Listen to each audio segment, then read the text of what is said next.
Michael, welcome back. Thank you. It's great to be back with you after all this time. Yeah, it has been quite some time. But in the meantime, we have met in person. Yes, we finally met in person. In person. That was exciting. We have been together at the Making Vinyl convention in the Netherlands, right? Which was fun. Yeah. It was fun for sure, especially the evening. That was an interesting Making Vinyl, because it was all about sustainability and green vinyl. And that was kind of peripheral to me, Thanks for saying that. But the record plan tour, that was good. That was fun. I was more interested in the numbers. How many records were sold? Who's buying the records? Who's selling the records? Whose pressing plants are doing well? But they didn't talk about any of that. It was all about no. It was all about it was all about also efficiency. That was made me a little bit afraid. Talk about quality, not efficiency. Yeah, well, listen, they set the agenda. Yeah, but it's an industry, so yeah. It's several reasons you are back here on my channel. One of the reasons is this one. Oops. Yes. This wonderful Kalin Cardello, Chapter 1. And before we get into depth of it, let me say something about that record. That is a surprise. This young pianist really knows what he's doing. And I talk, now that I have a real brick and mortar record store, I talk to a lot of people who bought the record, and they are all surprised, because what everybody loves about that record that I talk to in person is that he doesn't try to be something new, modern, different.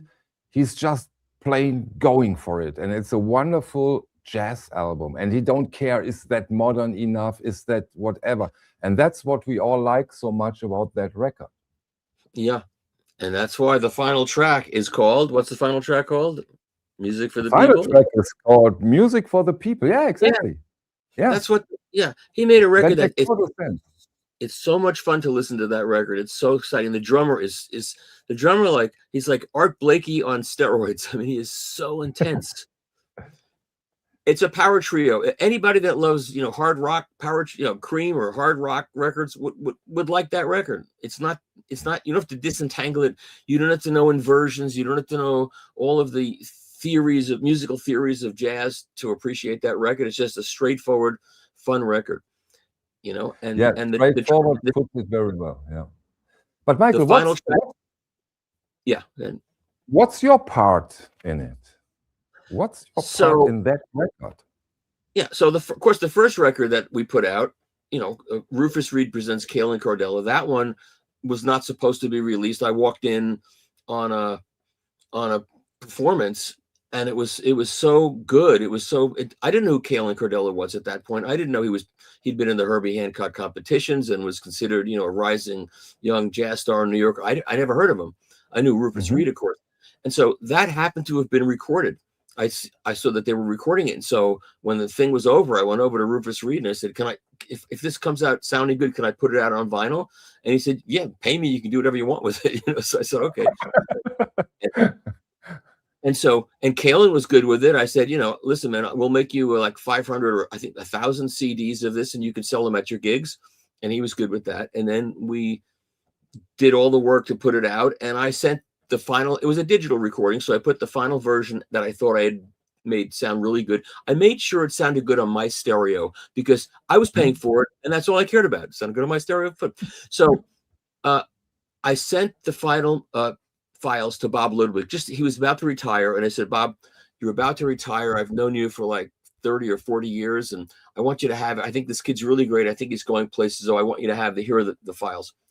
The next day he got back to me and said, I want to master this for you.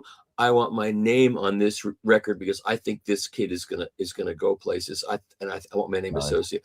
That was a really great thing. So Bob did his thing with it and just made it sound like a great chef can take a recipe and play with the spices. And you don't taste the spices, but when it's done, you taste how good the meal is. He took it to another level. And so, you know, we pressed 2,000 copies of that record. It sold out. We sold 2,000 copies of a basic unknown artist, and everybody loves that record, and we could sell more of them. I agree, But and now with the new record, I want to have the other one back in my store too, but it's not available. We'll do that. We'll when this record takes off, it's already selling well. When it really finds its legs and starts really going big, when I've paid for it, because it's about halfway paid for now. When it's fully paid for, and once it's fully paid for, Kalin and I split the profits, which is a good equitable way to do it. Kalin is going to be the featured musical performer at the Exponent show in April, which is really going to be great. So it'll be a great showcase for all the audiophiles to come see him play live with his group. And then we'll sell the records. All the vinyl sellers will sell the records, and he'll autograph them for people. It'll be great. So with this new record, Kalin had been seen by this executive for a small jazz label called Jazzbird Records. It's on the record, and signed a deal to put a record out. So Kalin went into a small studio in Paramus, New Jersey, which is really almost within walking distance of where Rudy Van Gelder had his first studio, and produced this record, and brought it over for me to listen to decide if I want to put it out on vinyl. And the mix needed some work. It had some problems, and he was nice enough to get me all the stems, and I gave it to Duke Marcos to remix it. Duke Marcos recorded and mixed the Rufus Reid Presents Kalin Cardello record, which I think sounds phenomenal. Everybody loves the sound of that record, and they should. It's wonderful. Digital recording, oh my God, but it sounds great. So Duke remixed the record, and Kalin loved the remix, and the record label loved the remix. And so if you stream the record, it's the remix, not the original mix. It's what came out. Yeah. And the vinyl version that I put out on my label, on Liam Records, that was originally, I'll tell you the truth of what happened. So it was originally mastered by Matthew Luthans at Chad's Place.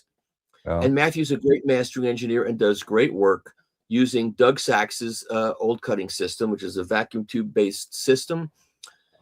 And I felt it didn't, the lacquer I got back, to me, it wasn't the right thing for this record. It was too beautiful. It didn't have all the drive and power that record has. So Dave McNair, who writes for me, who is a mastering engineer, who's got a whole beautiful hot rodded cutting system, I said, Dave, why don't you take a shot at this? And Dave's done some great reissues. He did a reissue of Los Lobos' Kiko. That's absolutely unbelievably great. So I gave him the files, and he cut it, and he knocked it out of the park as far as I'm concerned. So I played that lacquer for Kalin, and he was floored by how great it sounded, and that's what became the record. And then Kalin had a really great idea, which was to put a track on the vinyl that is not available anyplace else. And that is the Monk tune at the end of side one, only on the record. And it's dazzling. Ask me now. I played that in Warsaw at the Warsaw show, and people applauded at the end of that song as if it was live. They were just blown away by it. And same at Capitol Audio Fest. I played that track. I played a lot of the record at Cap Audio Fest, and I could tell by the reaction that people were going to really love the record. And so my participation was getting it remixed, getting the lacquers cut to sound great, getting it pressed, getting Chad to press it, and getting the tip-on jacket produced at Stoughton, and paying for the best tip-on jacket. That's the highest quality laminated tip-on jacket with nice light. It's a beautiful thing. So yeah, cover-wise, it's the same quality as the beautiful Prestige series Analog Production did. Yeah, so that's the style of the cover. Yeah. When I do the Rufus Presents Kalin again, I'll probably go for the better jacket. And, although the original was good, it was a good tip-on jacket, but not laminated, and the inside is not as nice. And I'm thinking about doing it as a double 45. What do you think of that? I always love that. If you can get the best out of it, always do it. And if I hear, oh, Michael Fremer is involved, to be honest, I just expect that from you. That's where you stand for, in my opinion. And yeah, digital again, right? Yeah, because it was a done deal when I got to it. I want to take Kalin, if possible, and his group to into Van Gelder West, or whatever he calls his, Kevin Gray calls his studio in his home, that home studio, and have him do a live to 2-track recording. Yeah, that would be an amazing idea. Yeah, that would be fantastic. That would be great. Because I've got all great ideas for Kalin if he wants to do it. It's up to him. I think at some point in the not too distant future, some major label is gonna sign him, because he's tops in my book, and then they'll be able to buy Rufus Reid Presents Kalin Cardello from me, and I'll be able to retire. Finally. How much more can I do this? Yeah, but you only can retire when we got our well-deserved part in the Guinness Book of World Records, where we two belong. You were telling me about that. You know why? I tell you. Because us two, we made by far the largest vinyl stream of all time together. I looked it up. Yeah, I looked it up. We had 3,695 people simultaneously watching us in the MoFi thing. The live one. The live one. No other live stream ever got that numbers related to vinyl. Related to vinyl, of course, right? Yeah. When Joe Rogan talks to Trump, it's a bit more. But no, that was by far, to my knowledge, the largest live stream connected to vinyl of all time. I didn't know that. I know there's a tour of my room that someone did, a really nice production, and it's got 850,000 views, which but not live. I'm talking live. Not live, right? No. Yeah. It was after I was dead already. So, but it's still good. 850,000 is not too bad. Not too shabby, yeah. So. No, I think for that kind of views, if they are granted, you will get a lot of visitors by YouTube channel. But a lot of those people watch that because for the same reason they watch like airplane crash videos. They go, "Hey, this guy, he's got this stereo in this little room that's like worth twice what my house costs. He's nuts. You got to check this out. He belongs in an insane asylum." That's why some of those people watch it. By the way, just something I'd love to mention. If you have questions for Michael Fremer, I will sign them, and we go into your questions to Michael Fremer from time to time. We make a blog, and then he tries to answer them. Should I show this other? Yeah. Show the other records, of course. Okay, so this is a record that I may license and put out on my label on Liam Records. This is a guy named Nick Culp, and the album is called. It reminds me a little bit on Syd Barrett's second album. And it's got like a Blue Note-y look, and this is an all analog recording that he put together. And and they're all original tunes. It's very, very good. I went to see him play live in Sausalito, California, and it's a good recording. But unfortunately, this was not well mastered, and it was pressed not so well at Rainbow Records, which was a commercial record pressing plant and not what I would call audiophile. And it came and it went. And I've talked to Nick, and I think this record deserves to be reissued, and I may get the tapes and put it out and do it the right way. That's another thing that I'm working on. Wait, 2 questions, Michael. When came it out originally, and what genre is it? It's a straight ahead jazz, like Blue Note jazz. And this was 2007. 2017. It's only 19 years ago. 19 years, not 10. 10 years. 10 years. Oh, no. 10 years. 2007 in Germany, it's 19 years ago. 17, not 07. 2017. 2017. You're right. I understood 2007. Sorry. That's okay. So I'm thinking about doing that, and then I was telling you about the Patrick Leonard record, which I know you have, and you know, this is a record that I put the vinyl version of this. Oh, of course, I do have that one. Yeah, of course. Yeah. It's a beautiful package, very interesting rock, proggish record. Yeah. You know, Patrick produced Amused to Death for Roger Waters, and Patrick produced all the early Madonna records, and Patrick wrote songs for Leonard Cohen. The 3 last Leonard Cohen records have a lot of Patrick's stuff on it, and there's a lot of Leonard references on this record. And this has got Tony Levin and John Patitucci, the bass players on this, and other great people. Ian Anderson plays flute on this, and Martin Barr plays on this. And this is a double record, prog rock record that it's similar to Amused to Death, but it's much less didactic than Roger Waters. He doesn't hit you over the head with political preaching. It's a very thoughtful record. It's a fantastic record, and it got messed up in the original distribution. That'll be in my book. I'll write about it. It's a shame what happened to this record. It's still great. It won't date. If you like prog rock and it's a phenomenal sounding record, I highly recommend this record. That's all I can tell you. It's great. It came out last year, right? Yeah, and the distribution model was terrible.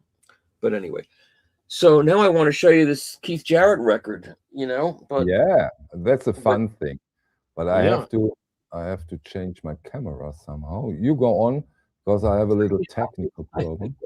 I can't find it. This is so ridiculous. You showed it 5 minutes ago. I showed it to you. Oh, here it is. Here, I found it. Thank you. So this is it. This is called Keith Jarrett Restoration Rune. It's on Vortex, which was a division of Atlantic Records. And Keith Jarrett sings on it and plays all the instruments. He plays harmonica, recorder, soprano sax, guitar, bass guitar, bongos, tambourine, drums, piano, organ, and sistra.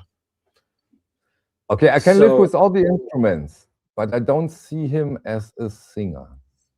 I don't know why. Well, if you played it, I think you'd know why. But it's not terrible. I don't, you know, if Keith could be watching this for all I know, and it's not. I'm not saying it's terrible. In fact, I should put it out again. I should license it and put it out on my label. But I reviewed this for the Absolute Sound when it first came out. What was the year on this one? It was 19. Oh, well, no, it came out in 68, and I wrote about it in the 70s. So I wasn't writing for the Absolute Sound in 68, but I wrote about it. And he read what I wrote. He was not happy. And he wrote this really angry letter to the Absolute Sound, which to me was actually thrilling that Keith Jarrett would actually care what I had to say about it, you know. Of course. Because I was a big Keith Jarrett. I'm a big Keith Jarrett fan. That he would care that I didn't like his singing record. I was, you know, amazed. But yeah. Will you go into the reissue of the Cologne concert? I just got that. I haven't played it yet. I have an original, of course. Everybody has an original, and that right. That was used as one of the first demonstrations of MQA that I got. And I don't know why MQA is this boogeyman that people hate MQA. They think it was a plot to take over the music business. I don't know why. But, you know, the original CD of the Cologne concert sounded terrible. The record sounds fantastic. You put that record on, you're in the concert hall. The piano is in three-dimensional space. The proscenium is there. The reverb off the back wall of where he played is there. You see it. Play the CD, it's like an out of focus total mess. So Bob Stewart took that CD, took the file, he de-blurred. The A to D converter had all kinds of timing issues. The phase issues in those early converters were terrible. He de-blurred it and put it back into focus, and then played us the file, the MQA repaired file, and it sounded close to what the record sounded like in terms of the space. It was a huge improvement. Anybody would hear it. And I don't know why that's become this big thing that people hate MQA, and it basically flopped, even though it's still out there. To me, it saved a lot of really bad early digital converted records, analog tapes. Yeah. Anyway. I sometimes read or heard that the Cologne concert is the most sold jazz record of all time. But I've heard isn't that. that kind of, you heard that too, right? But isn't that kind of blue? I would have thought it would be kind of blue. Wouldn't you think it was kind Yeah. of blue? Yeah. But I also no. heard it about the Cologne concert. And if you see the story behind, there is that young girl, at the time young girl, who made it all possible, right? So because nobody thought of recording it. Yeah.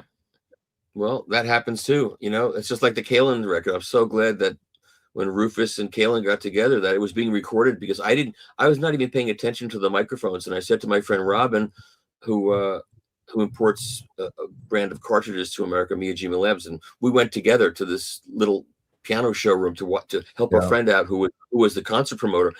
And one song in, and I said, this should have been recorded. He goes, look, our friend Duke Marcos is recording the whole thing. That's how it happened. It's one of those great stories, you know. It's So when will you be the next time in Europe? You have plans for hi-fi shows and stuff? I'll in Vienna, I think, is the next time. I was supposed to go to Vienna will be the next show. The next so the which has been into Munich and now is in Vienna, right? The high end. Yeah, that'll be interesting. I had an interview with the guy who does the high end here, and he told a nice and interesting story about the way and the reasoning for going from Munich to Vienna. Quite interesting. So there's all kinds of rumors about that. Now, can you clarify the rumor? Somebody said it's because for years we've been hearing that BMW was going to be buying the MOC because they were going to put in some kind of production line or make offices there. And then I heard at this last Munich show that what happened was the bank called in the loan.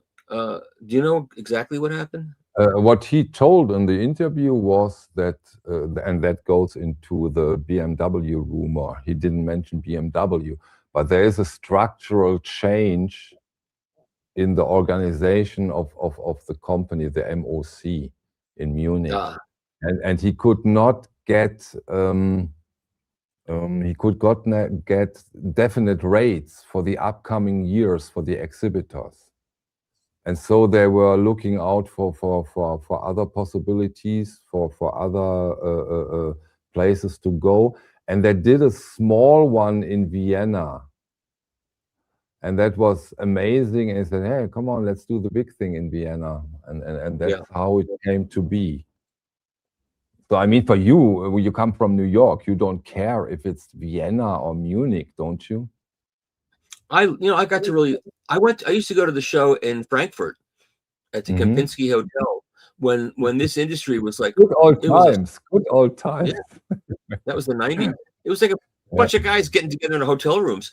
And when they announced it was going to be at the MOC in this convention center, everybody said, oh, that's going to be the end of this. You can't have a hi-fi show in a convention center, and you can't hear anything in a convention center. And of course, it worked out really great. And this will work out too. I'm sure it'll be different, but I'm sure it'll work out great, and it'll be fun, and there'll be great restaurants to go to, and Vienna is a fantastic city.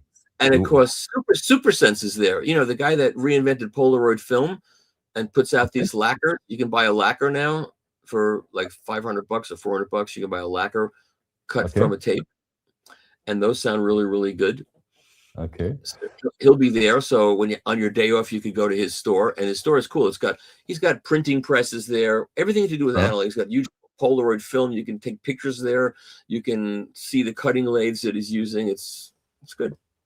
Oh, that sounds amazing. But we have somebody who's putting up the question for the third time. Maybe we answer it so that he is happy now. Michael, any thoughts on the chemical rejuvenation / ultrasonic soaking methods being used at Iron Mountain for master tapes? Do you think these healed tapes can truly future vinyl reissues?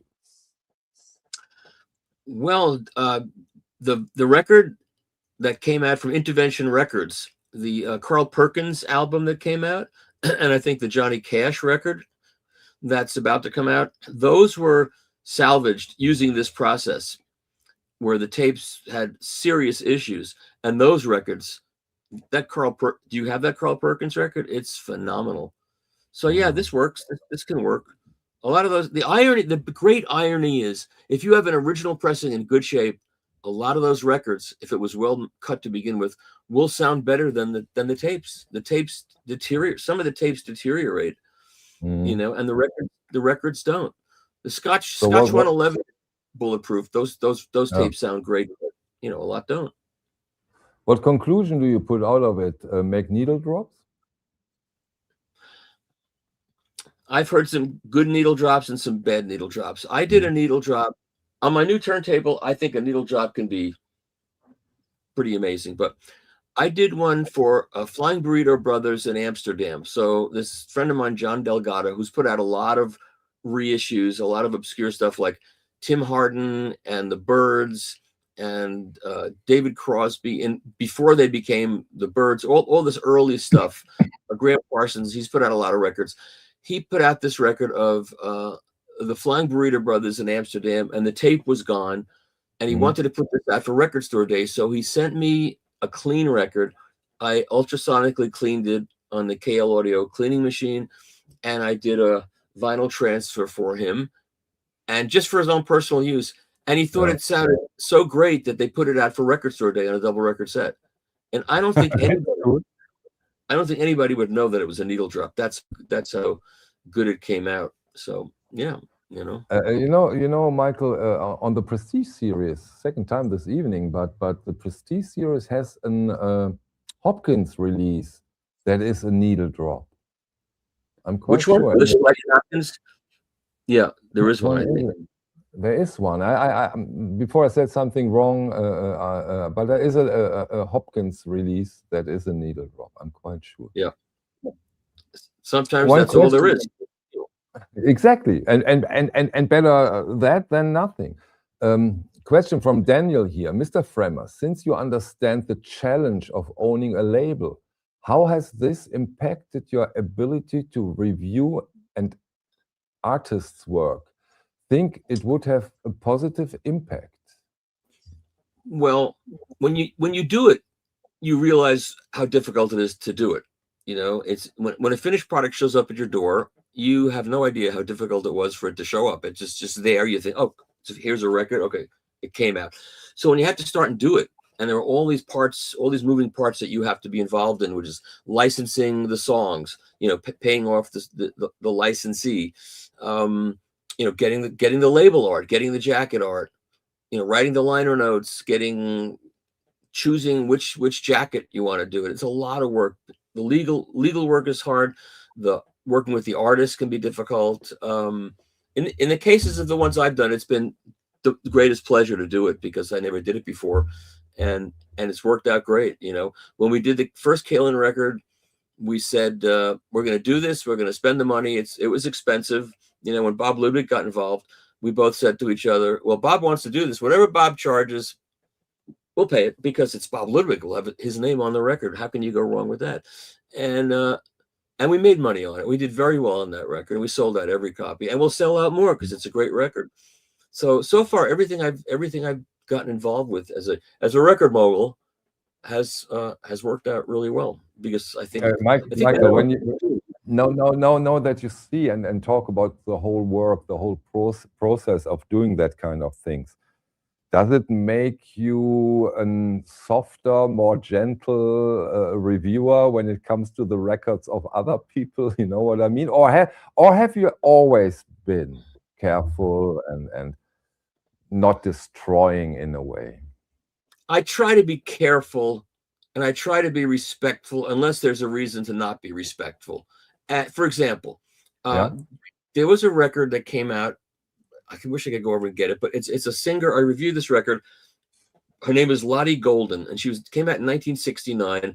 She was a white Jewish soul singer who kind of sounds like Laura Nyro, the same kind of vibe. And she came before Laura Nyro, and she had a record out on Atlantic Records, and she was written up in Newsweek and Time Magazine, and it was one of these things that should have happened, and she never happened for one reason or another. She never happened. It disappeared. And I had never heard of her. And then a label called High Moon Records reissued it.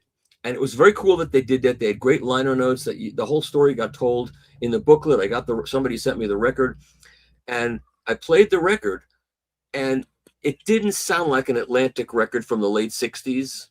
It sounded like a more modernized record. It sounded like it had been compressed and squashed and modernized like they do now for some stupid reason that I don't understand. So I went to Discogs and I got a copy for not an original for not that much money, because nobody knew who she was really till then. Yeah.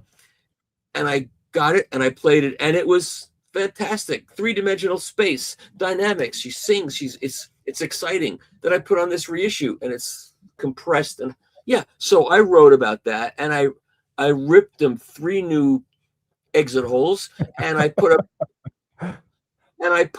and it's Bill Inglot, very well-known mastering engineer, Dan Hirsch and Bill Inglot. They have this digital prep company, and I've known Bill for decades, and Bill and I used to fight over CDs that he thinks CDs were perfect and I hated them. And anyway, if you got the tape and you're starting with the tape, what are you doing compressing? And I put up on Audacity, I put the files up, the file of from the vinyl is doing this, and the file from the CD is doing this. Okay. Why do that? It doesn't make any sense. So yeah, I got very upset about that, and I wrote that. And I did the same thing for the reissue of Peter Townsend and Ronnie Lane's Rough Mix. You know that record? No. It's one of my favorite records. It's Pete Townsend, Ronnie Lane, Eric Clapton plays on it. It's wonderful tunes. Doug Sachs mastered the original. Bernie Grumman mastered the reissue the Classic Records put out. It's like the first unplugged record, but it wasn't unplugged. And the original sounds beautiful and highly recommended. The Classic Records version sounds equally beautiful. And it was engineered by Glyn Johns. So engineered and mixed by Glyn Johns, cut by Doug Sachs. The original is spectacular. It got reissued by Universal Music Group, and it was mastered by John Astley, who is the son-in-law he was Peter Townsend's brother-in-law. John Astley's sister was married to Pete Townsend at one point, and John Astley's father was the string arranger on. There's a couple of tracks that have strings on it that are just absolutely spectacular, and the record sounds fantastic. So John Astley got to remaster this record, and he ruined it. It's terrible. I mean, everything this guy touches, he could be watching. He could be sitting in the audience here. It wouldn't matter to me because it's off. He ruined it. He ruined his father's own string arrangements. What is that? Not a nice thing to do. No, and I don't hold back on that kind of stuff. No, and that's where people and I and the gallery loves you for, and I totally understand your reasoning, because it's different if you destroy an artist or if somebody in the business does something that's not adequate, and there you can talk about quite frankly, right? Yeah, really nice question. Okay, you want to say? I say, what'd you say? I missed you. The question. Okay. Michael Fremer, you do Pilates, as you have stated in some videos. Any suggestions regarding exercise for better hearing while aging? What? Yes. Well, firstly, don't live with 4 big dogs, because I used to live with 4 big dogs, and they made a lot of noise. There's really depends on the dog. No, I have 2 dogs too, and they are so calm and not noisy in the house. Okay, go on. Sorry for interrupting. I now have 4 Cardigan Welsh Corgis, and they're herding dogs, and they're very loud, and they're like me. They're loud, and they're. From now on, I call you Elizabeth. Yeah. No. Elizabeth had the Pembroke Welsh Corgis. The Pembroke Welsh Corgis, they're not related to the Cardigan Welsh Corgis. They don't have any genetic material in common. Most people don't know that. Sorry for that. They look like corgis, but corgi means dog in Welsh, not. Anyway, they're 2 different breeds, totally 2 different breeds. So in fact, I went to the Meet the Breeds event on Sunday, this past Sunday, where all the dog breeds are there, and the public comes in to meet, people. And it was fascinating to talk to people and show them that that breed next door has nothing to do with this breed. It was a good event. So I just say, don't play music too loud when you go to live shows. Put something in your ears and listen. I'm old. I don't make any bones about the fact that my hearing is not as good as it was 10 years ago, 20 years ago. I have some tinnitus. I have noise in my ears. So I've got this kid that writes for me. He's 20 years old now. He started writing for me when he was 12, and he comes to visit. His hearing is off the charts great. And we sit there and we play the same records and we evaluate what we hear. What'd you hear? What'd you think?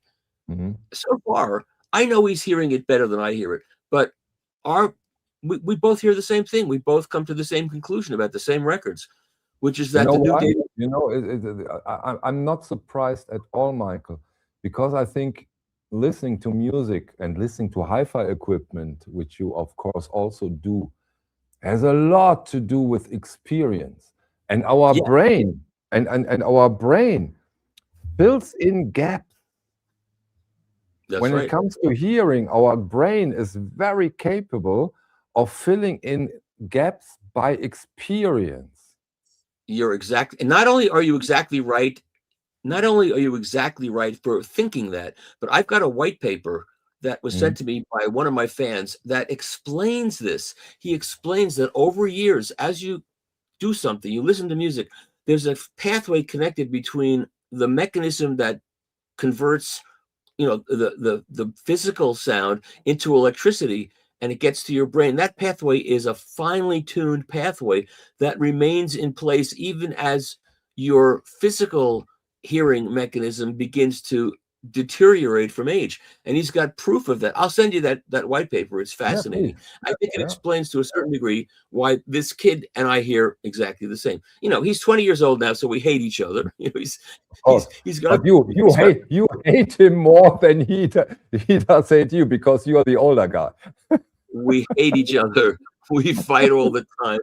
He hates me. I don't have any kids. Having this kid in my life, as much as he is a pain in the neck, it's really great. It's been a great experience, and he's a great listener and he's a great writer, and that's all another story.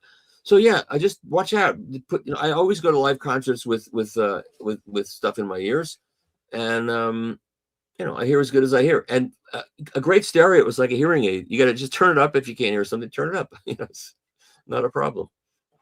But I will stop doing this. At some point when I really feel I'm not hearing as well as I should.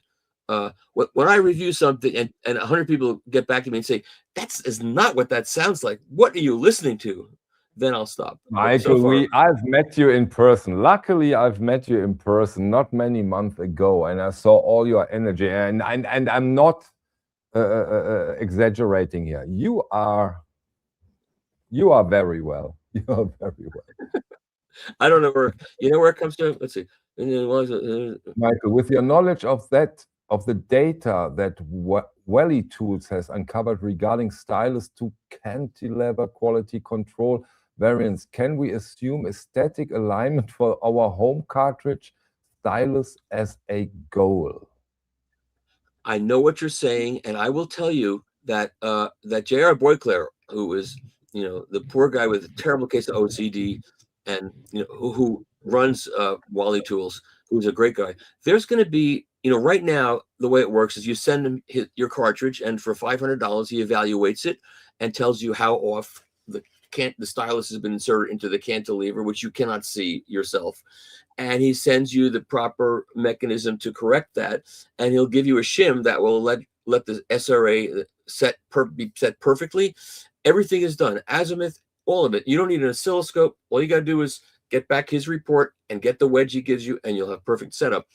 He's going to have a system that you'll be able to do this at home without any tools, and he's working on that now, and that's coming. And I'm very excited by that. And I hope I didn't reveal something he doesn't want you to know, but I think he's made it public. At least he's made it public to me. It's going to be great. So we are amongst ourselves. So another question goes in the same direction in a way. Short question, Mr. Fremer. What is the absolute essential tool, alignment tool, that every vinyl enthusiast should own? You know, I would have said at one point, I would have said overhang gauge, so you can minimize lateral tracking error, or I would have said stylus pressure gauge, which is critical. J.R. Boyclair thinks the most important tool that you can possibly have is the Wally skater, which is the device that sets anti-skating. He thinks that's the most important device. And that's something, a conclusion he's drawn, not because it makes sense to him, but that's what his experience has taught him. Because your cartridge has a cantilever, and behind the cantilever is a damper of some sort of rubber material. And the cartridge is designed for the rubber material to not be flexed in any direction. And when your anti-skating is correctly set, your cartridge will not be flexed in any direction. It will behave properly. When it's flexed in any direction, it creates all kinds of audible and measurable problems. So he thinks that's the most important tool to have, which is, I think, counterintuitive. But so I'm going to go by what he says. How's that? Thanks for answering that. Next question. You have a lot of questions.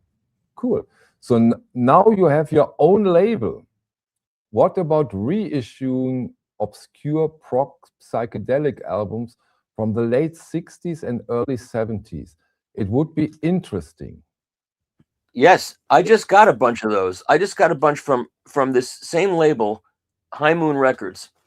Yeah. And I haven't played them yet. And I hope that they paid attention to the drubbing I gave them when they released that Lottie Golden record, all compressed. I haven't played these yet, but I will play these. This is Eternity's Children, Timeless. I don't know this record. Haven't played it yet. I'm dying to play this, but I'm too busy talking to you.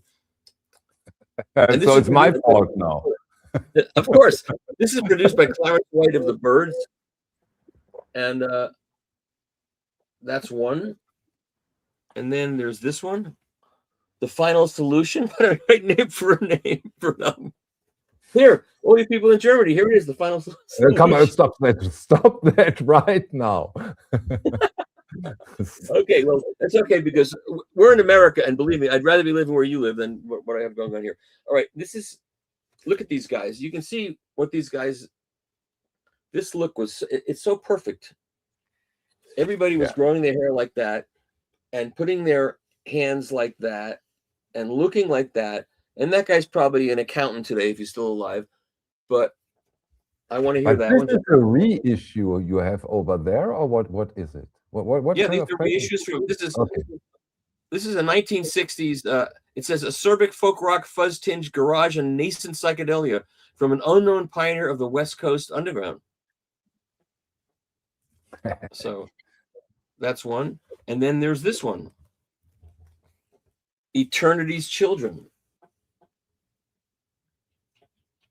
And again, I don't know anything. Interesting stuff. Now, this was mastered by Dan Hirsch at D2 Mastering again, so I'm quite sure it's going to be compressed. And if not, I will say, thank you, Dan. Thank you for not compressing it. Give us the dynamic range that's on the record and stop making it compressed. What are they doing that for? I don't know. We will never figure that one out, Michael. But interesting record. Yeah, all of these. But again, why these records were not successful, maybe it's because they're not good. We'll find out, you know. Sometimes it's quite the opposite. Yes, sometimes there's phenomenal, like Lottie Golden. That's a very interesting and good record. A lot of krautrock stuff hasn't been successful, and it's amazing stuff in my humble opinion. Yeah. Leah Molyneux is asking you, Michael, what do you think of Arun Chakravarti's UK cut of Avalon? For him, it's the best. And you are an Avalon expert too, right? Yes. Now, is that the one that was on EG Records? See, I have that original on EG Records. I assume that's the one he's talking about. And I could get up and pull it out and look at it. I don't think it has a credit on it for who cut it. But that's a great version of that. That's one of my favorite versions. And the Japanese one is good too. And Bob Ludwig's original American, for some reason, it can sound really good if you crank it up, but it doesn't have the sparkle and energy of that UK one, if he's talking about the original EG Records one Polydor. Yeah, but when it comes to Avalon, Michael, I think it's very difficult to find a really bad sounding Avalon. Yeah, because it was so Even great. even the Abbey Road half speed master is decent.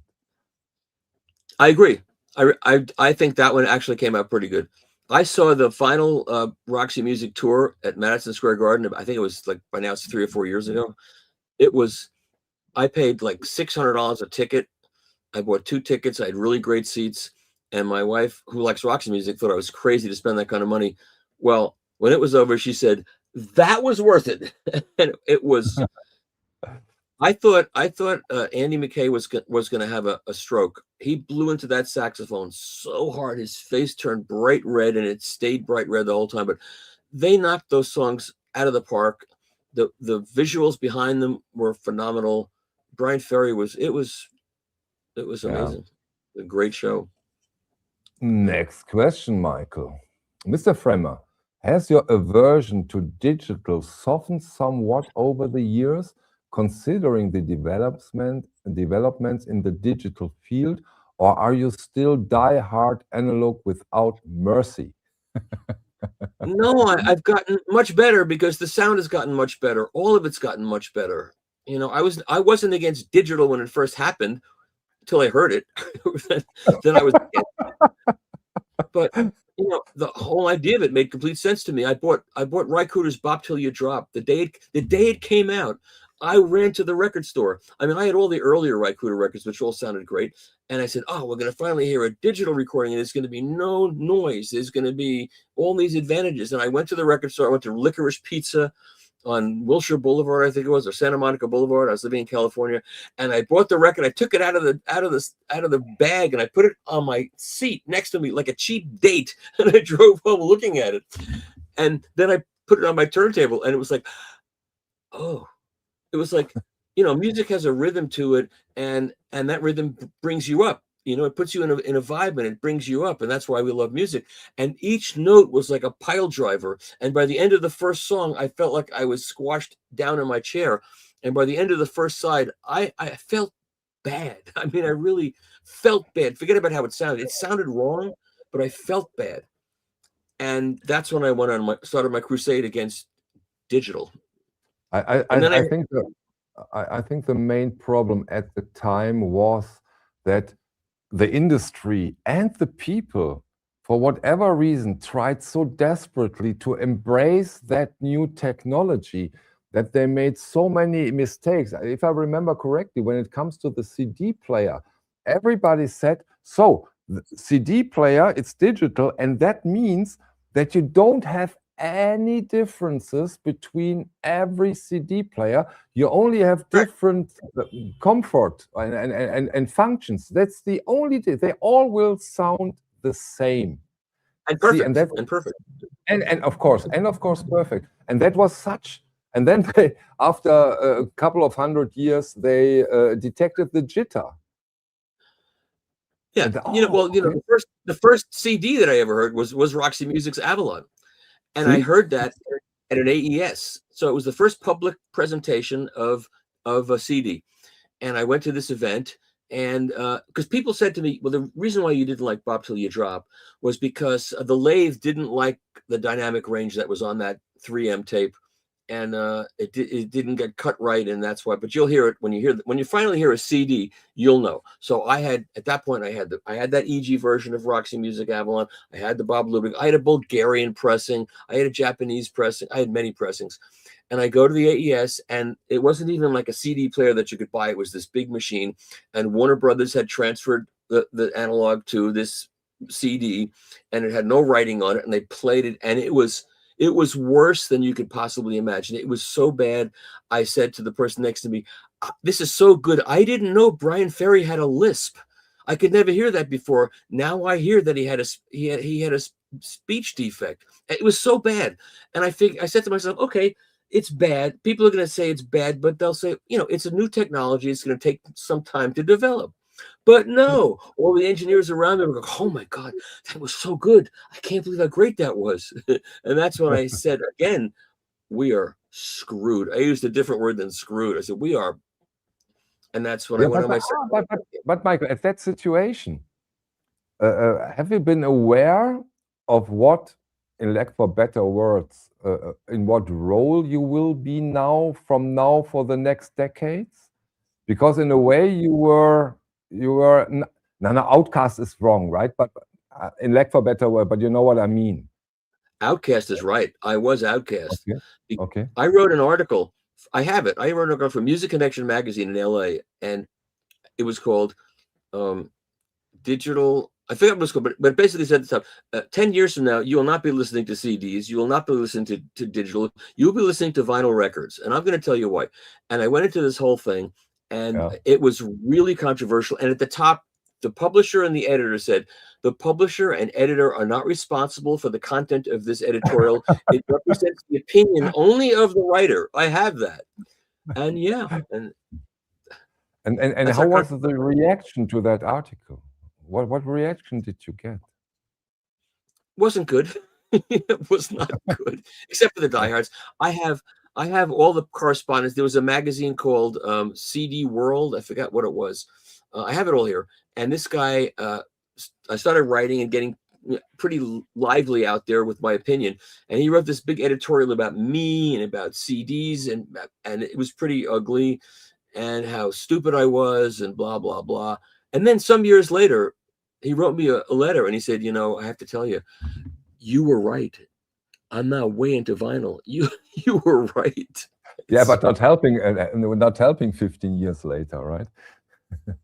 Listen. Yeah, because I mean that was you made your living with that in that industry, and sticking to your point, I can imagine how tough that was for a time. Well, at that point, I had just finished Tron. You know, I just finished supervising the soundtrack to Tron. I had done Animal Olympics. I was hoping to get another film out of it. That didn't happen for a bunch of reasons. And so I was making radio commercials at that point for stereo stores. So it didn't really matter what I was doing. And the commercials were funny. And then I was also, I had to scrape by. You know, I was living in Los Angeles, and you need a lot of money to live there. So I'll tell you what I was doing, because it'll be in my book. I was writing pornographic phone machine messages. What did you do? Audiophile, at least audiophile ones? They weren't audiophile quality. So I was writing for a magazine called Optic Music at this point, as well as the other magazine. And this was a magazine that covered the big video, music video thing was really big at that point. That's when MTV had started, and all these guys are making music videos, and it was a whole subject that needed to be covered by a magazine. So I interviewed this guy who made the making of Michael Jackson's Thriller video. He did not make the Michael Jackson's Thriller video. That was John. I forgot what his name is, but that was a very famous video. This guy did the documentary on how that video was made, and I interviewed him, and his name was John Landis. Didn't John Landis do John Landis made the Michael Jackson's Thriller video. The guy that made the making of Michael Jackson's Thriller documentary was some other guy. So I interviewed him, and we got along well. And he goes, you're funny and you're a good interview, and I know you're gonna turn this into a good story, but I think you'd be good for this other business that I have.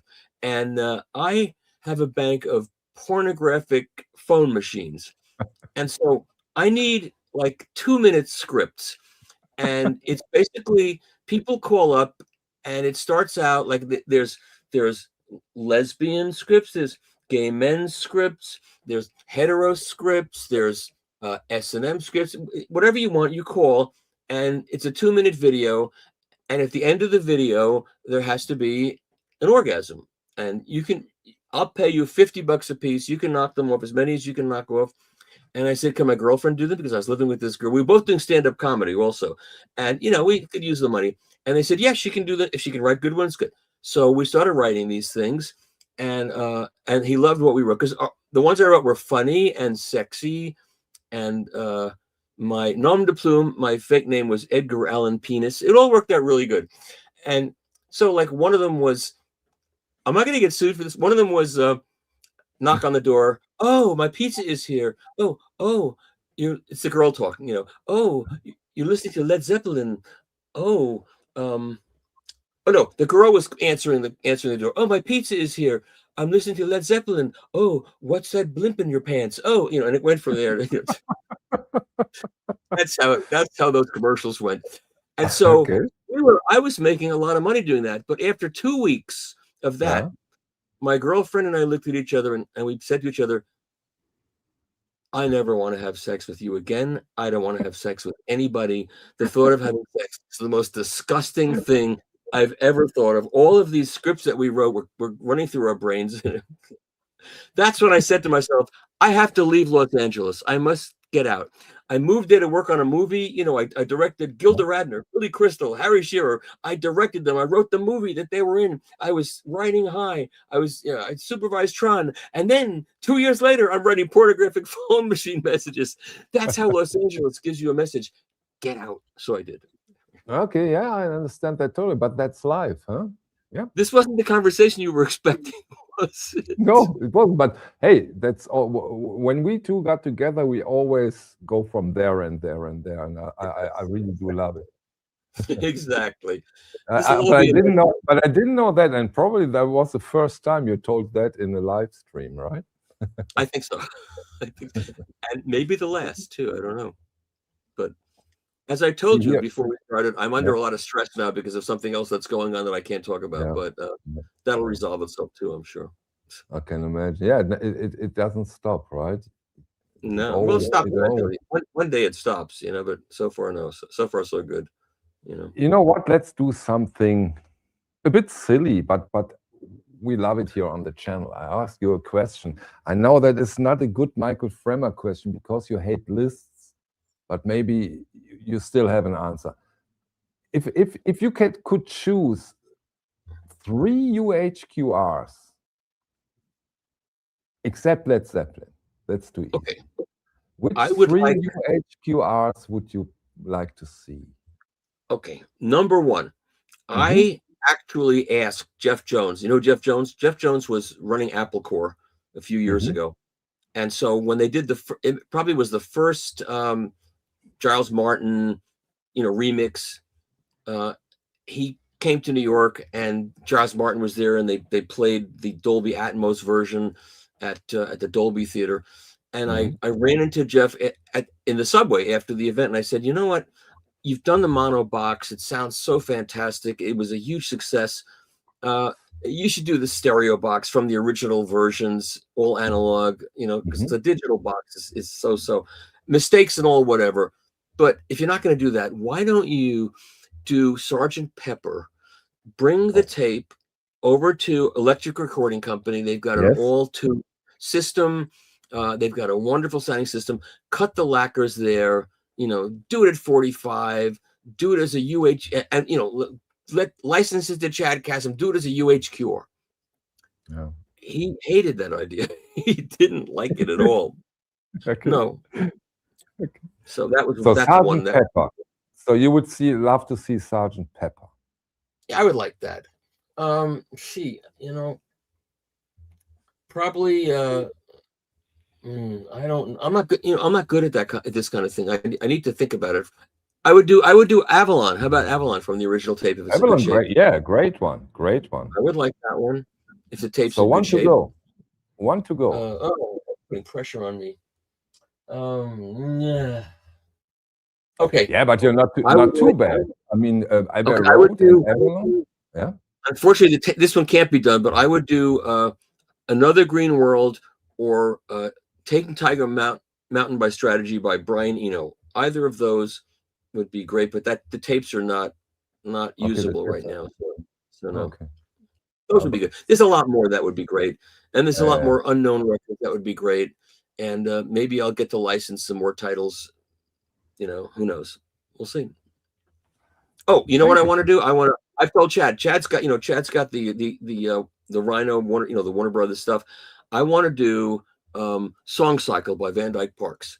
And I've said this on another show, and it's a very obscure record. And immediately the comments came up. Yes, you do that. I'll buy it. I want that. It's great. It's a fantastic. It's his story. It's Van Dyke Parks' story of coming from the deep South to California and living in Los Angeles in the, when he met up with the Beach Boys and Brian Wilson, and it's like that. It's a studio extravaganza. It was one of the first recordings that really made use of the studio, like the Beatles were doing, or like Brian Wilson was doing, making the studio one of the instruments. It's a sonic spectacular, and it's interesting tunes, and yeah, I would like to do that. So there you go. There's another one. Thanks for sharing. But if you consider the sheer amount of, let's call them audiophile reissues we see and we can get nowadays, in a way it's paradise. You probably, of course you do, but better than every one of us. Remember 2005, 6, 7, 8, 10, 15, we got one per month if we are lucky, right? Yeah, I remember getting Nevermind by Nirvana in 1992.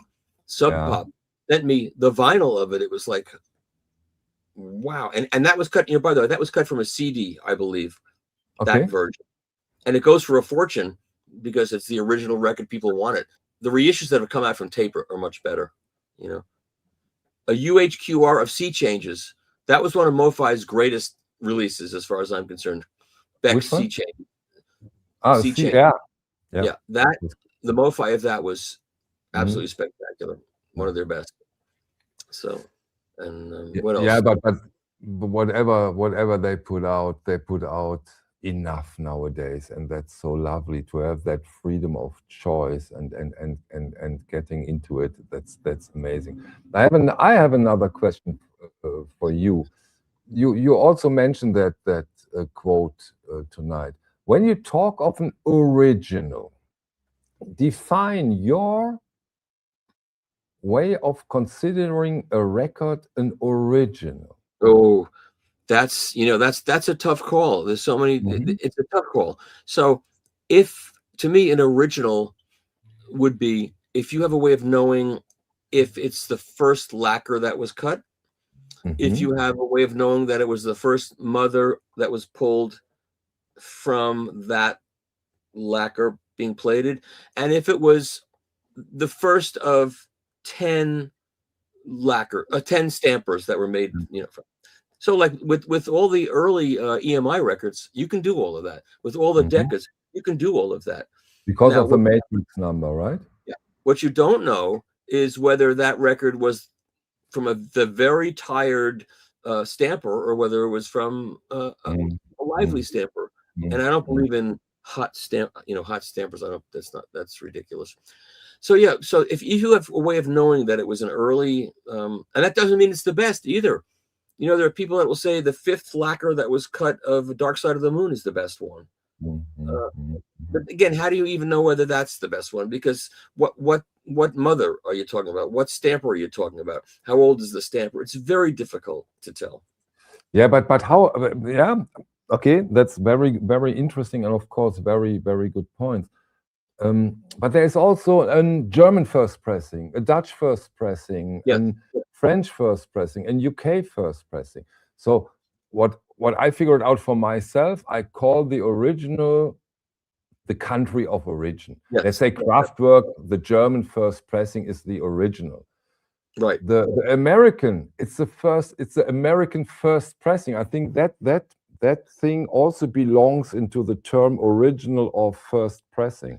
Do you agree? And to a great degree, yes, but there are exceptions. For example, the band Cream and the band Yes were both signed to Atlantic Records. So they were actually, even though they were from the UK, they were American acts. And so the American pressing of the Yes album, for instance, to me I have a British original. The American one is the best. And that one was cut as a double 45 by Kevin Gray for Chad. And I got into a fight with a guy once.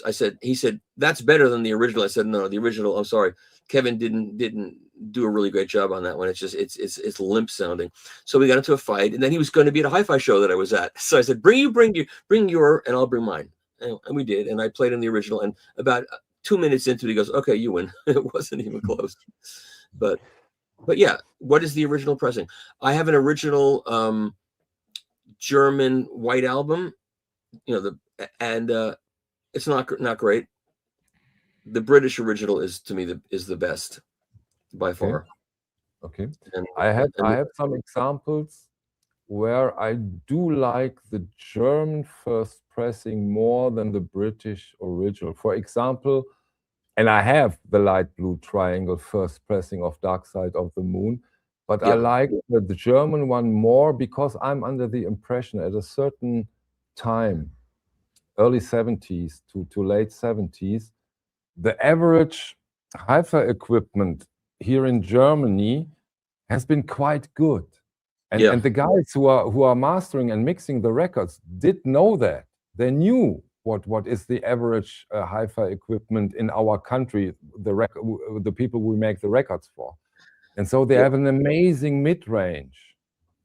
And in the United Kingdom, at that time, the average hi-fi equipment wasn't that hot. Yeah. You can imagine that is a reason? Does that make sense for you? It's partly that. It's partly whatever their mastering chain was. When you listen to a record, you're listening to a mastering chain, which is the reverse of your stereo. The cutting system is like a stereo in reverse. And so that's what you hear. So when you hear all these tone poets cut at Kevin Gray's, there's a certain similarity among them because Kevin's cutting it on his hi-fi system. And he's got a very, very highly tuned hi-fi system right now. So those sound great. There's a record I wanted to show you. I'm not sure I'm going to be able to find it. Am I going to be able to find this record? No, I put it away already. I can't find it, but there was a German label called ATR Master Cut. Have you ever heard of that? Yeah. You know that? Yeah, I do. You do? I do. Yeah. I found I have one here of a Harmonia Mundi record. And it's astonishing. It's amazingly great. And I assume ATR was called ATR because they used an ATR to play back the tape. Do you know about that? I don't know about that one. Yeah. Or they just named it after the ATR because they liked the machine. But it's the only ATR Master Cut record that I have.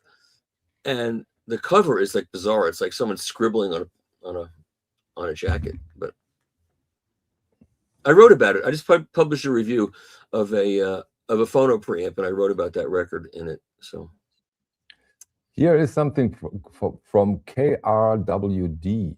Michael, do you believe the prices on vinyl will eventually come down as more pressing plants go online?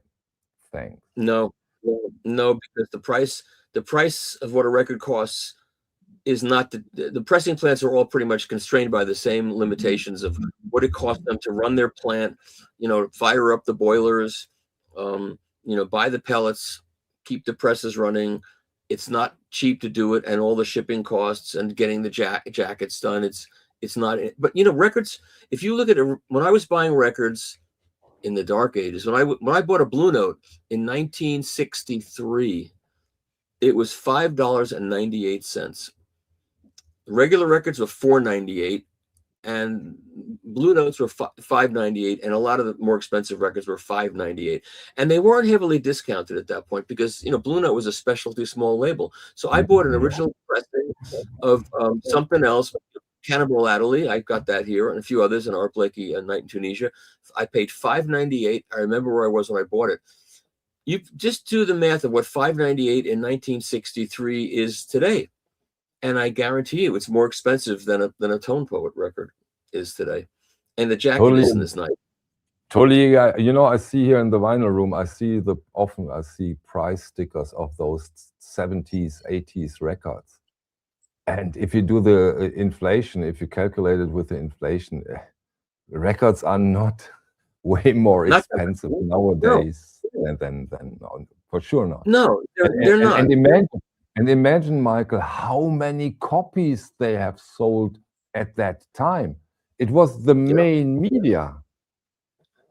And now it's at least not the main media. I think we can agree on that one. So I don't understand that discussion. Well, you know what it is? The older people are still thinking, hey, I paid $3.90, $4.98. That's what $4.98. That's what a record costs, not $40, $35. But a young person who's grown up with this inflation knows what they're paying for everything, and knows. I had a beautiful apartment in Brookline, Massachusetts. It was a garden apartment. I had 2 bedrooms. It was $175 a month. I could buy a lot of records. So. But and I worked for a record store, of course, so it was not a problem. But so young people today know what things cost, and a $40 record, plus they can stream it and listen to it before they buy it and know whether they're going to like it or not. I couldn't do that, Exactly. Very, very important point. Yeah, but you can listen to the record in the record store, couldn't you? Not a lot of them had that. Okay. Not in the early days. In the 50s, they had that. 50s and maybe in the early 60s. But then if you went to Sam Goody or Tower Records, they didn't have a booth you could walk into with a record. Okay. No, you had to just buy it, So, yeah, now you can preview it. You can go preview Kalin Cardello's record on any of the streaming services and decide if you like it. But it will sound way better on the record. Way better, even though they're streaming a 192 24-bit file, I'm pretty sure, or 96 24, and that should sound great. It should sound like what the recording was, but it doesn't for whatever reasons. And we made the record sound better. Dave McNair mastered it. He did his thing to it, and that's the thing about tapes. We got 2 minutes to talk about tapes. They're selling tapes now, and so Rhino is selling. You can get a 3rd generation copy of the Yes album, and it's an unequalized tape. Now, their point is, well, you don't have to do any special things like you do to do with vinyl. You have to do special things to it, but that's really all wrong, because very few rock records sound good if you just take the master tape and cut a lacquer. I can imagine. You need to do things to it. The Electric Recording Company put out a version of Crosby, Stills and Nash, and their buyers, who pay $400 a record, for some reason they want the document transferred to vinyl. That's what they want, and that's what they get. And their Crosby, Stills and Nash sounds dead. Now, the one Chad put out was mastered by somebody. I think Chris Bellman did that one, or Bernie, one of them. Whoever did it took that tape and sculpted it and did things to it and brought the voices out and brought he made a work of art out of it. That's the best. I've had so many versions of that record. I've got an original British, an original American, the 3rd generation American cut by George Pyrrhus that everybody says is the one to have, Japanese pressing. I've got more pressings of that record, and I've got the Classic Records version, but this new one that was recut, it wasn't the Classic Records version that Chad put out. It's the best one for whatever reason. If you were to buy a tape of that, just a flat transfer of that tape, it wouldn't sound very good. And yet that's what Rhino is selling. They haven't thought this through correctly, and they need to if they're going to do any more. The Yes album tape they did sounds great. The T-Rex tape they put out, not very good at all. I have a vinyl record, a Porky Prime cut of that sounds way better than that tape. And that's because the Porky Prime cut from 1971 was cut from the fresh UK master tape. And that tape was copied by somebody who wasn't paying attention. And that was sent to Warner Brothers in 1971. And that tape was used to put out the original record on Warner Brothers. And it sounds terrible. It always sounded terrible. And the tape they just put out for $500 was copied from that tape. So it also sounds bad. So that's the way these things are. Very interesting. One question from my side. I think 3 times tonight you mentioned Japanese pressings, and I got into Japanese pressing a few months ago, bought a lot of Japanese first pressings, and my impression is that, put aside real Japanese music, so let's take the Japanese versions of international pressings. And I'm under the impression that especially the 80s Japanese releases are fantastic compared to the Europe, for example, the European. Let's take Yazoo, let's take Prince, let's take early Madonna and stuff like that. Amazing. It's like everything else. It's variable. Some are great, and so it's like anything else. Some are fantastic, and some aren't. Yeah, I'm talking So a specific 80s releases. So maybe I got lucky with the ones I've got. The Smiths, the freaking amazing. yeah, summer like this. I've done the comparison with my Genius 20-year-old. If you're a David Sylvian fan, David Sylvian, nice, yeah. Brilliant Trees. This is we compared every version under the sun. This is fantastic. So fantastic album, by the way. The music is unbelievable good. Yeah, it's great. So it all depends. It all depends on who cut it. You know, I've got Japanese Beatles pressings, and I've got the EAS series of a bunch of them, and I have the later series and the later series is way better for whatever reason. So who knows? Just let me get back to the tape thing, because Jefferson is writing something interesting. Hope now I have the delay. Can you see it? Is it on screen? Otherwise, I'll read it. I respectfully disagree. I'm agreeing with him. Okay, get into it. Okay, yeah. I'm agreeing with you. Of course, it depends on the tape, and I know most of the major mastering engineers, and very few of the tapes they get in just get transferred to a lacquer. And it's not because vinyl has limitations, blah, blah, blah. It's because the tapes often need things to make them sound better. So if you're going to buy a reel-to-reel tape, do you want a flat transfer of that tape? Sometimes, but not often. Not often. I mean, like this just came out. This is one of these. Yeah, the Decca. Yeah. This record sounds absolutely. Paul Sater reviewed it on Tracking Angle. It sounds absolutely spectacular. And Paul was under the impression that they just took the tape and cut the lacquer from the tape and put it out, and that's what was in the review. And Rainer Mallard got back and said, no, oh no, we did things to that tape to make it sound that good. We had to do things to it, and not because to make it fit onto a vinyl record. They did things to it to make it sound good, because it's a raw material. The tape is a raw material. It's not a finished product. Sometimes it's a finished. I made a big interview with Rainer Mayer and Sidney Claire Meyer on my German channel, and they got into total depth. That was Deutsche Grammophon series, but it's the same team, right? They sure. They're brilliant. They're brilliant. Yep. Yeah, they're brilliant. They're getting into so much depth with that two series now. And what I really do appreciate, I personally do appreciate it, I don't know how you see it, that they now go to Palace for the pressing and not Optimal. Well, it's interesting because these Deccas sound perfect.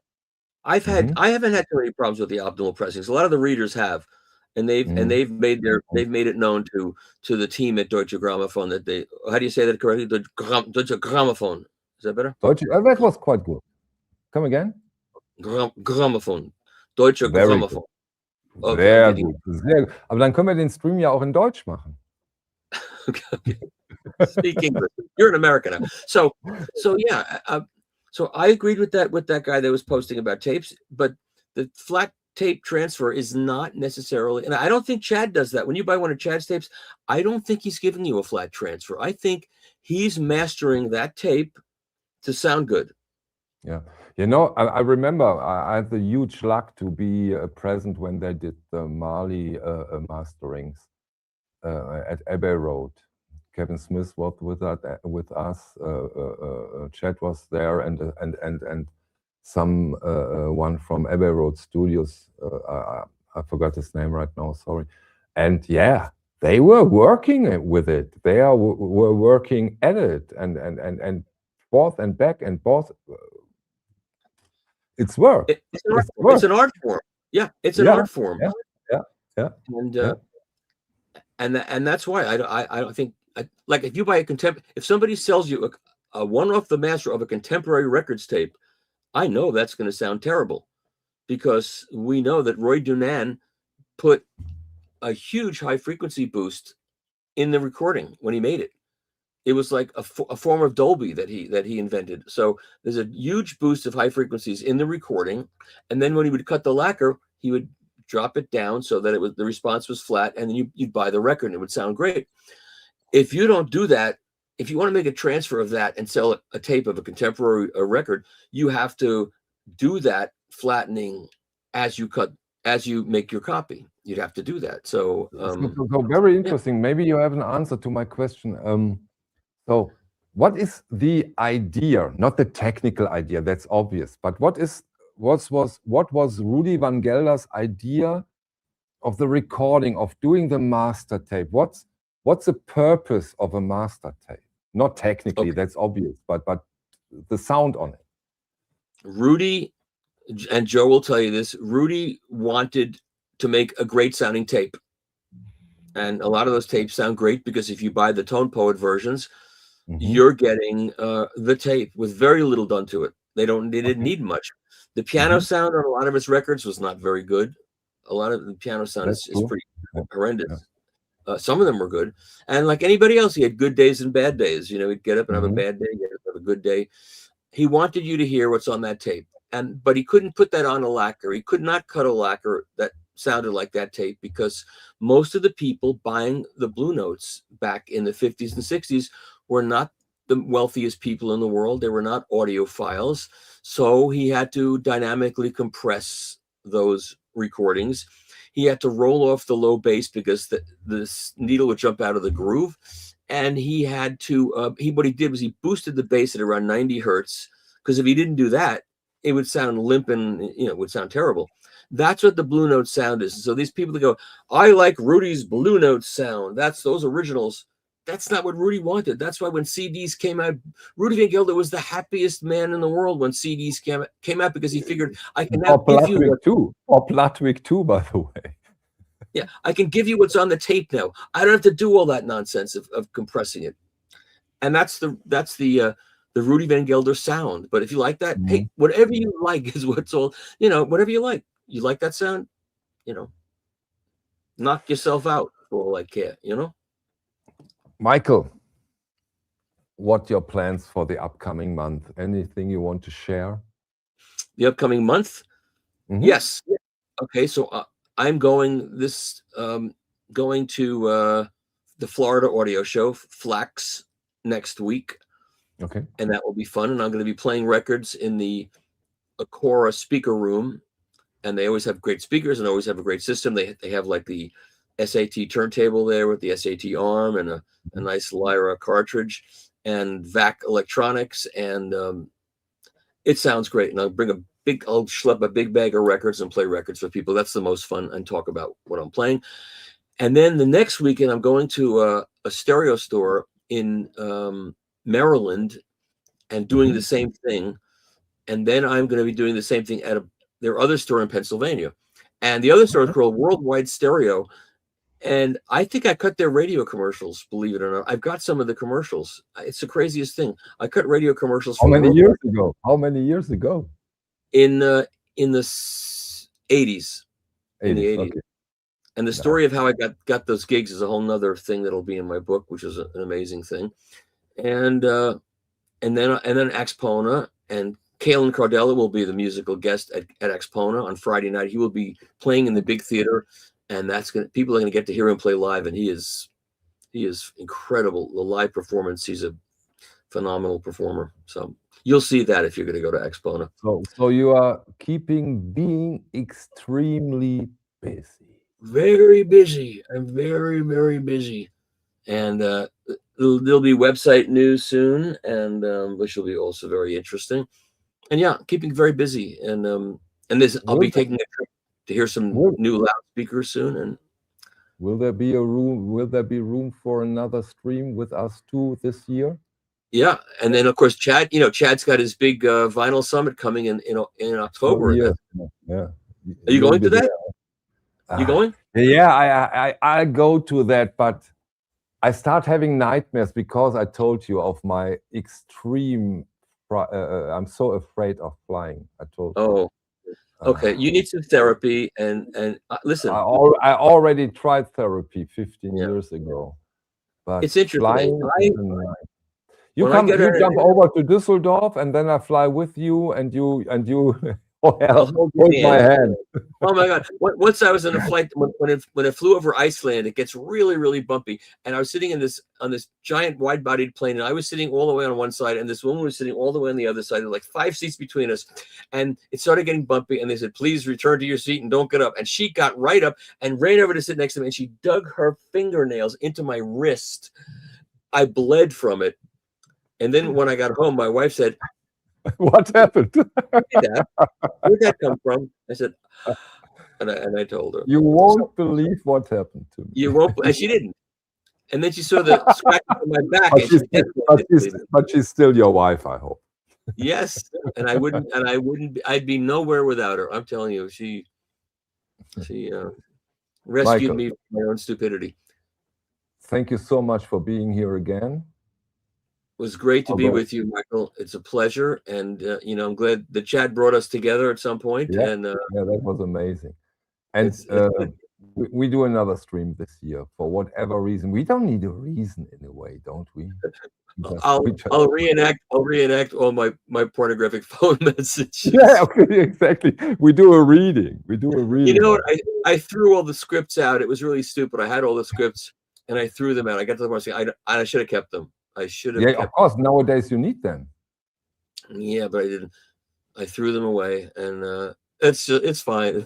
That was a terrible chapter in my life. Thanks for sharing all these things, Mike. You bet, man. Good to talk to you. Thanks for watching.